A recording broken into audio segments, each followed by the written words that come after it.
Yeah, we are waiting a little, like few seconds more. Okay. And here we go. So thank you to all the participants and to, of course, our special guest. Today we are having with us actually the farthest studios invited to our events directly from Chile. This is the 5th day of SUPERDISTRICT, and the conversation has been directed towards product and material design. For the people that are here for the first time, welcome to this event, which is called SUPERDISTRICT. So SUPERDISTRICT is a series of online meetups that we started during the lockdown to see new faces and get to know each other, of course, during the phase where we couldn't go out. We started, of course, with Italian studios, and for Design Week, we wanted to open it up to international studios as well. So who we are District. We are a creative platform that gives opportunities to designers and companies. We are based in Italy, and between Teramo and Milan. I'm Hassan, and this is Maria Francesca. For the new participants, it's a time for exchange, of course. So it's run during aperitivo, so you're welcome to drink, and of course, don't be shy, and let's enjoy it. We have a few rules for the first timers. If you have a questions, book it through the chat so we can give you the microphone, and so you can ask it directly. Of course, before any questions, if you want to introduce yourself, do it. And nothing. Today we have with us Maria, Alejandro, Gabriella,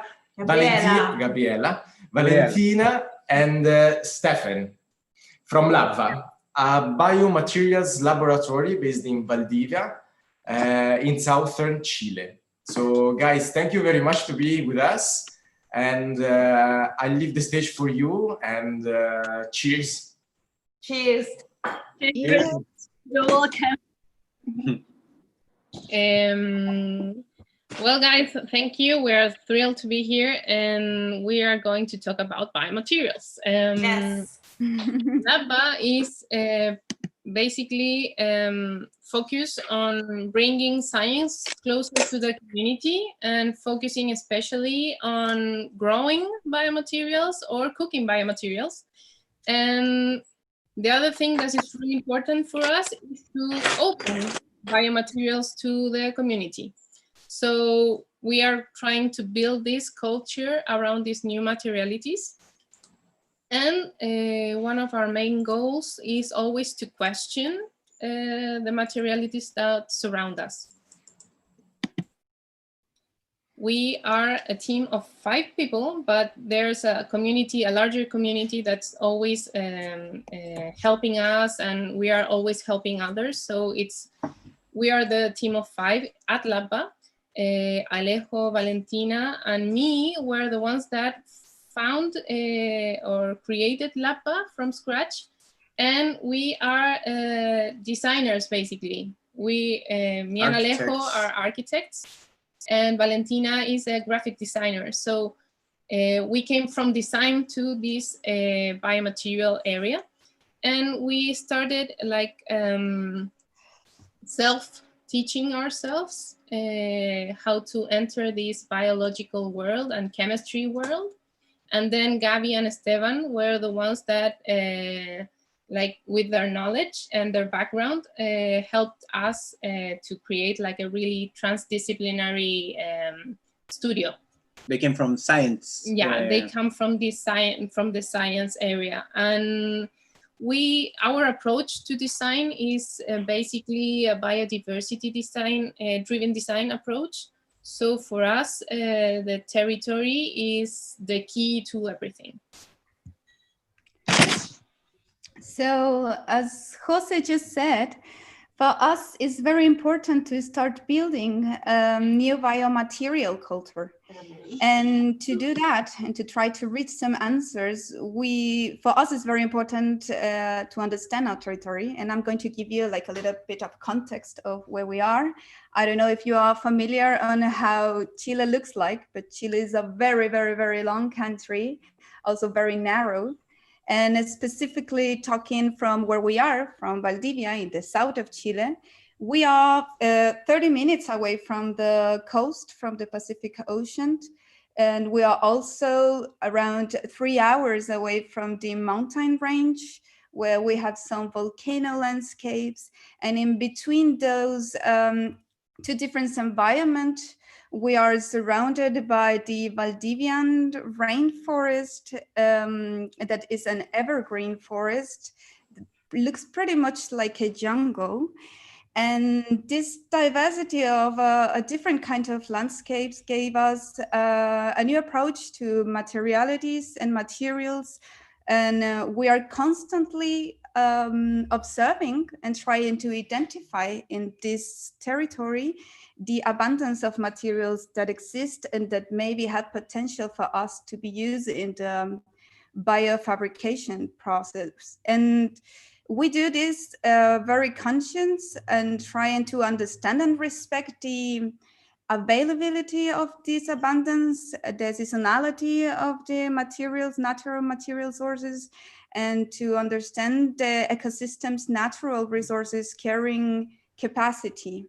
But when I talk about our territory, when we talk about this natural territory, I'm also talking about our city, where we are, and what are the behaviors that we have as a community. And with this, we are also observing what are the anthropic ways related to our consumption culture. And these anthropic ways, we are trying to identify it and reincorporate it to our process, to our biofabrication process. And this whole also has a cultural aspect. For example, in Valdivia, it's known the beer culture around the city. We have a lot of small industry doing craft beer. And there are a lot of, there is a kind of waste that is related to that process, to that industrial waste that we can use and that we have used in our process of biofabrication. We have a lot of anthropic waste related on what our food habits. And also, we need to understand this construction of this new biomaterial culture. This new material doesn't have a history behind. We need to build a history to these new materials and to give them a cultural significance and a new cultural meaning to these materials. And for that, we are trying to resignify our ancestral cultures that surrounds us, and we're trying to learn and perfect the art of working with matters and to give our new materials this cultural aspect and resignify, of course, our communities, our local communities, from the techniques and the an artisan scale too. So to address all this, we cook. This is a beautiful analogy because our place, our lab is in a kitchen. So we are cooks, we are material cookers. And it's beautiful because when you cook to yourself, you are able to nurture you, to allow you to live.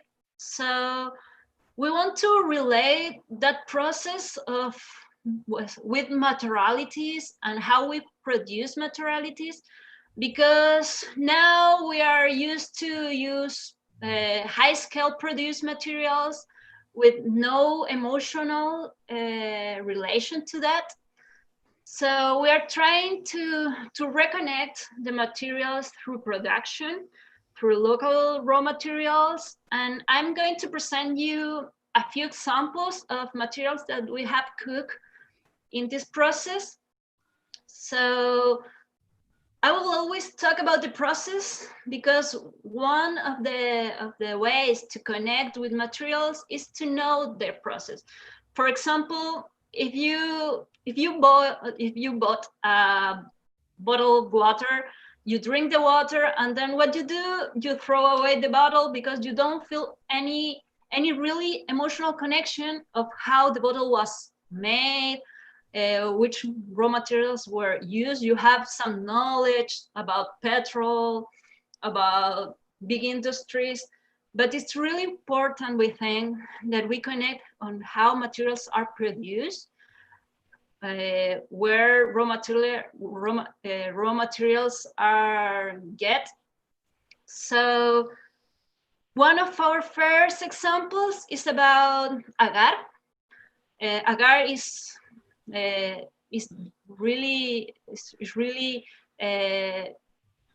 it's used in food industry, in pharmaceutical industry, and here in Chile we have a lot of red algae. That is the algae where you can extract agar. So we're a country that exports great quantities of red algae. And later on, our food industry used to import the agar. So when we start doing biomaterials, we realized that if we wanted to do really connected to the territory materials, we need to artisanally extract the polymers. So we went to our coast, we recognize our red algae, we do the extraction, and we were able to get agar and produce this film. And one of the important things of the materials that we cook is that we relate them in an emotionally way. For example, when you have industrial agar, you have a really transparent film, and that's not what the material is. So we are here discovering this colored, beautifully colored material. And this doesn't come only with algae. Please, Alejo, can you? We have other experience, and here is with potato. Potato is really important in Valdivia. Valdivia is one of the diversity hotspots of potato in the world. So we have a huge variety, a huge industry related to potato. And here we are not trying to compete with the food industry. We are creating materials about leftovers, byproducts, in this case, potato peels. And we were able to extract starch that is highly abundant in potato and peeled potato. And we were able to create this biofilm, this beautiful biofilm with cultural identity. That will be wonderful to have fried potatoes in a dish made of potato starch. Absolutely. Absolutely. So there is not only potato peels here in Valdivia. We have been trying to identify these byproducts, these weights that are highly abundant. As Vale already said, beer bagazo, the baking industry use a huge amount of eggs, so we have eggs crusts. But one of the leftovers that almost every house in Valdivia produce is ashes. As we are in a temperate rainforest, most houses here, we warm our houses with logs. We burn a lot of logs. So I will say that every house produces about 4 kilograms, 2 to 4 kilograms of ashes every month in the winter month. So we have a huge amount of ashes. And the guys here, they realize that if you sieve the ashes, you have a great material to generate a biocomposite. You can use agar or other natural polymer to aggregate it and generate these wonderful biocomposites to generate 3D models, whatever you want indeed. We hope to have digital printing with this kind of material. 3D printing, yes. yeah, will be great. So we are trying to generate this material palette from what is in our territory. But cooking is great, but we don't only cook, we go beyond. So I will let Jose here. We also grow our materials, and we use the biological growth because it's an inexpensive and energetically viable way to fabricate with process converting organic waste and making biomaterials, like friendly biomaterials, like environmentally friendly biomaterials. So we ferment our materials to experiment their full potential. Here you can see the SCOBY, the symbiotic culture of bacteria and yeast. And this SCOBY comes from the kombucha beverage.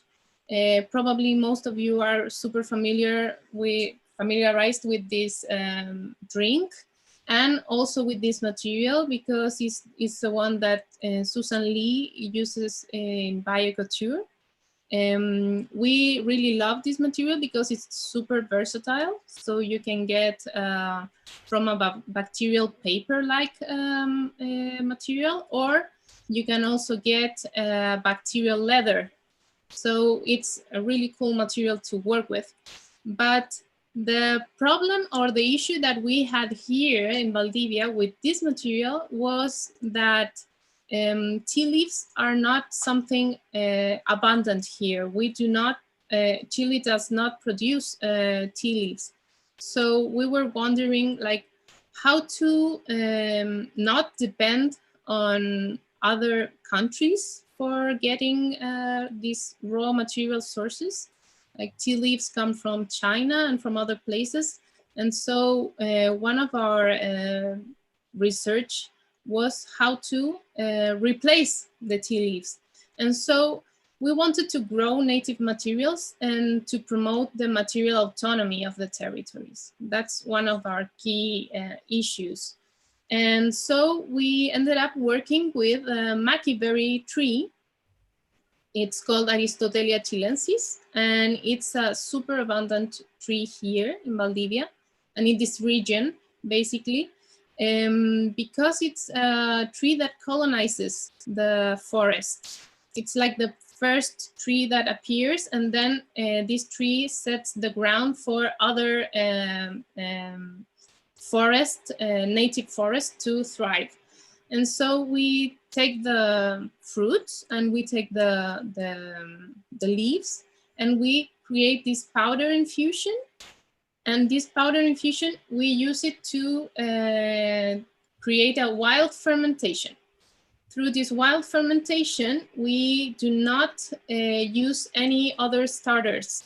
So this is specifically the bacteria and the yeast that are present here in Valdivia and that are derived from this specific tree. So we create endemic, like an endemic material. It's a native material. And this is the result, for example, in this case, the Aristotelia chilensis textile. And it's super beautiful to be able to see like a material that is like so, what's the word? Like really ground to this place, like to Valdivia. Yes. This is amazing. It's very fascinating. There is a question from Paula.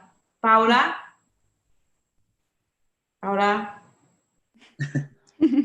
Are you there, Paula? I am here. Sorry, I just had to set up. Okay, No problem. Hi, Paula. Hi, Paula. Hi. Hi. This all sounds so fantastic. I'm such a fan already. Where are you from, Paula? Sorry. I'm from Berlin. Okay. And I am in Berlin as well, so yeah. What do you do? Pardon? What do you do? I'm also a material designer. Okay. Because I'm also researching materials, not as complex as you guys. I just started basically about a year ago. So one some of my projects evolve around materials, but I also look at sustainable innovation in like the fintech environments. I do two completely different things. But yeah, this is so great. So I was just wondering if like you research your materials to communicate the stories that you've been sort of articulating so well with, like, you know, cultural identity and having native materials and so on, or do you also apply them in the industry? Sort of, are you producing them, some of them on larger scale? Are you collaborating with the industry? Are you making product lines yourself, or yeah? Yeah, we are investigating about that, because I think as this is an emergent discipline, it's difficult. It's very easy to end up creating the same problems that we are like running away from. So we are like extremely careful with the industrialization item or process, because we think biomaterials have to pass a smaller scale first.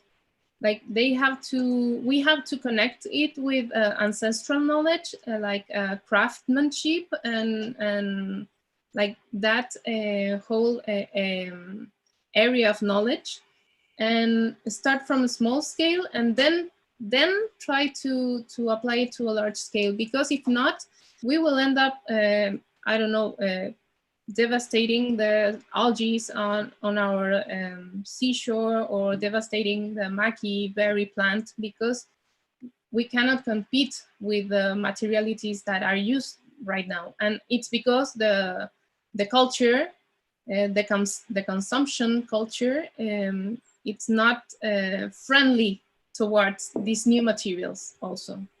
Mm-hmm. Yeah, thank you so much. Makes absolute sense. I completely agree. If I can just add another note, is that okay? Sure. Go. Yeah. Okay, cool.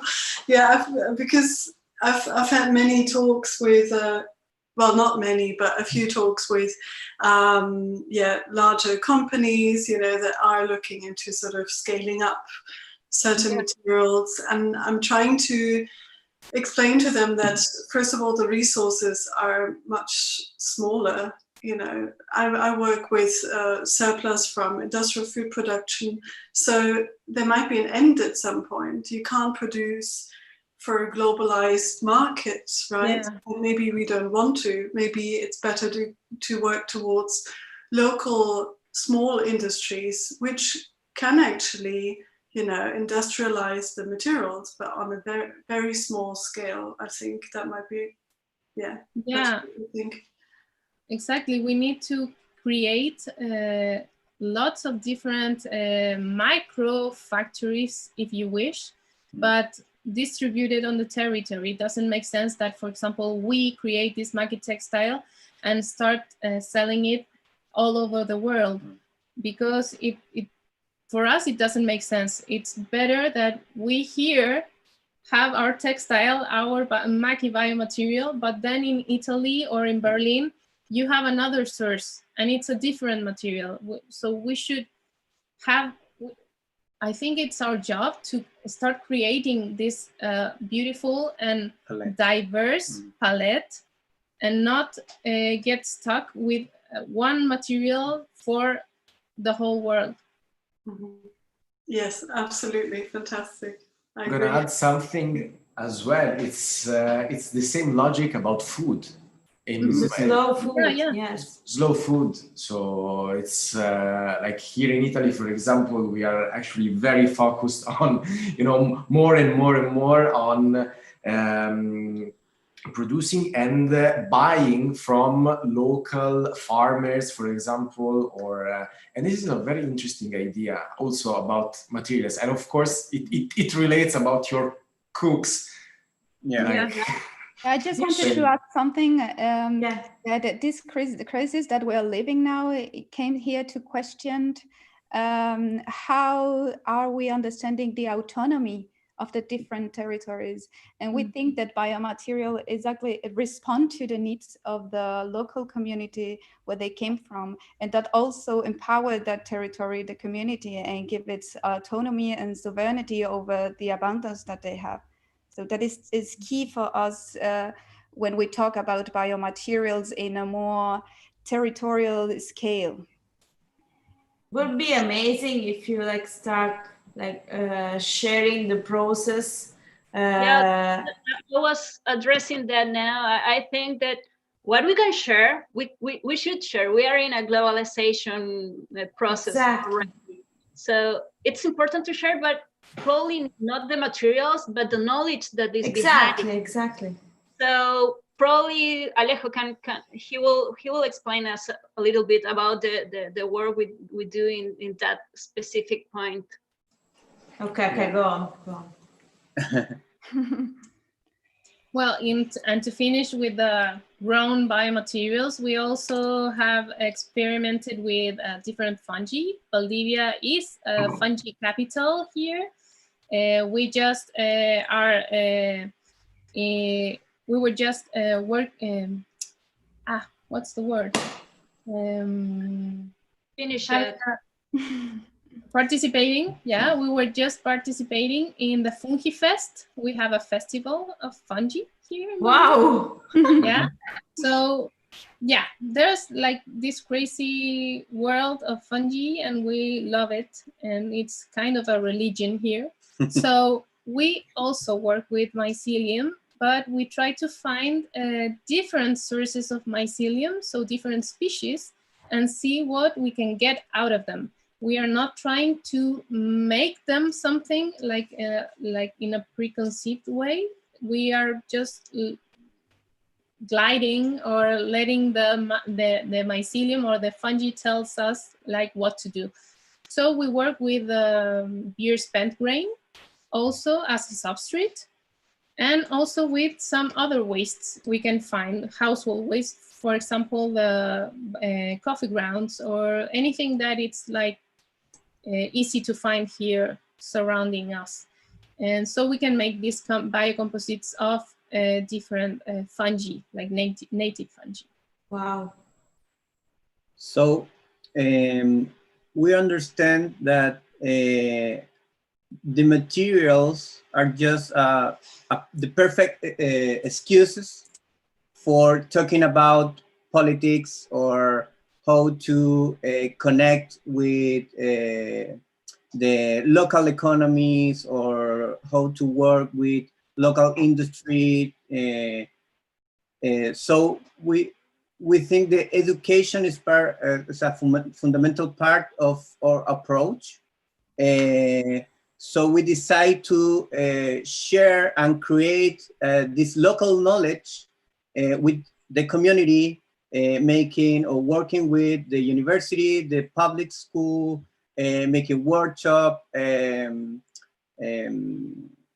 Because teaching how to grow and harvest the materials make these materials become emotionally binding. Yeah, like part of their own society or their own city. But also, at the same time, we are trying to empowering like communities to building awareness to the material culture. We are talking with the others biofabricators. Yeah, fabricators in Latin America, principally. To create this new palette. New palette and define some or create some definition of concept of what is biomaterial, how we can understand the logic of the territory when we create biomaterials. What should be our guidelines to work with biomaterials? And we're constantly talking with the biofabricator community to build this together, because we believe this biomaterial culture is like a family, and we need to share our knowledge and our experience to try to face the crisis, the environmental crisis that we're living. That's why creating this educational content is also super important for us and to share. That's why we use like very characteristic languages or images, or it's just we're trying to we're trying to build concepts surrounding the biomaterials, but concepts that are Latin American concepts. Yeah, because we really need to start not depending on first world countries for us to get the information. We have to start also building it ourselves from Latin America. And so, because here the biomaterials have another meaning for us. Yeah, and it's important to have the feedback from the other groups. It's very interesting to hear about Paula, because other groups can open our eyes to other solutions, and we believe that in the face of this environmental crisis, biomaterials pose an agile tool for the communities, and not only community in Valdivia, but community in the world connected with their specific territories. Thank you very much. Yeah, thank you. Thank you. Thank you. So you have, if you have any questions? Any question? I don't know if anybody else have questions. You can do it now. I think we should absolutely like bring your knowledge here or in Europe, because it's I think it's great, and we really need this. Also, yeah, we need to start creating a diverse material world. It doesn't make sense that we just depend on petrochemicals for everything. Like, it just doesn't work anymore. Exactly. It never did, but yeah. Yeah, and we need to understand that are some biomaterials that probably have the potential to be work in a major industrial scale, but are others that simply don't. We shouldn't be forced them to reach standards of the materials that now exist. So we need to really rethink how we understand materialities. Mm-hmm. Of course. There is a question from Carolina and then Paula again. Carolina, go. Hi, how are you? Can you present your bit, like from where you talk and you're talking and what you do? I'm also from Chile, and I also work with biomaterials.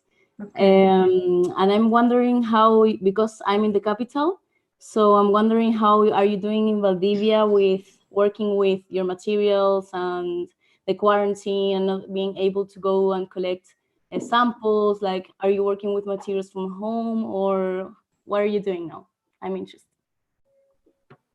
You want to? The lab is now in a standby mode because of the pandemic, but it's something that we decided to do because here in Valdivia we don't have the quarantine yet. Really? Yes. Yeah, Chile is like not doing very well with the pandemic stuff. So yeah, we don't have quarantine, but we decided to close the lab. But we took lots of ingredients and samples back home, and so we are trying to work with the things that we are able to do it here in the house, like at home. But especially because we are super connected virtually right now because of the pandemic, we are trying to put all of our efforts in the teaching area and the communicational side of it. Also systematize our information, because we are always like making experiments, trying new materials, but we are not always put it in an order or trying to understand the result or trying to make or share this knowledge to the community. So we are using this time to make to process the information. Okay. Yeah, we're researching a lot online, not only about the materials, but all about the logics behind producing materials and questioning ourselves a lot. This has been a questioning time and has been great to have this break to talk about. So it has been a lot about who Labva is and what Labva is doing for the world. Nice. Okay, great. Paola, you can go now. Thank you for having me again. So I just have an anecdote regarding sort of how to create your materials when you're at home in lockdown, because about 2 months ago, I actually might have had the virus. So I stayed in quarantine at home for 2.5 weeks, and we didn't have a really strict lockdown in Germany at all. We could still leave, but if you were sick, of course, not. And then I got a request from a design agency, sort of, can you create new materials for us? How? I depend on my neighbors bringing me food and anything. So yeah, I was just basically using anything I had, yeah, sort of, you know, that I could find at home. Yeah, and just creating really like small batches of samples, because I was really restricted to how many potatoes my neighbor would bring me and all that. But I found it really inspiring and sort of was like, yeah, we can always do something with what we have at home, because yeah, that's our most local resource center, basically, right? The home. So yeah, and it worked well and they were happy and so on. But yeah, it's always a challenge in special situations, of course.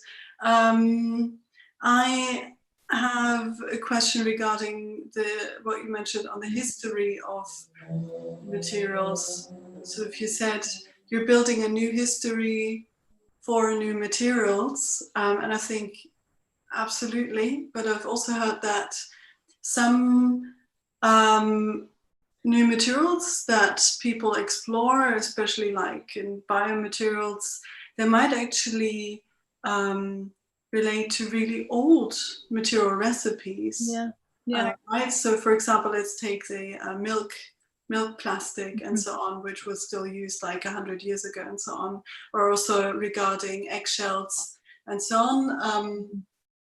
And I think that's really interesting. So I guess it's about researching sort of what has been, what might have been forgotten. Exactly.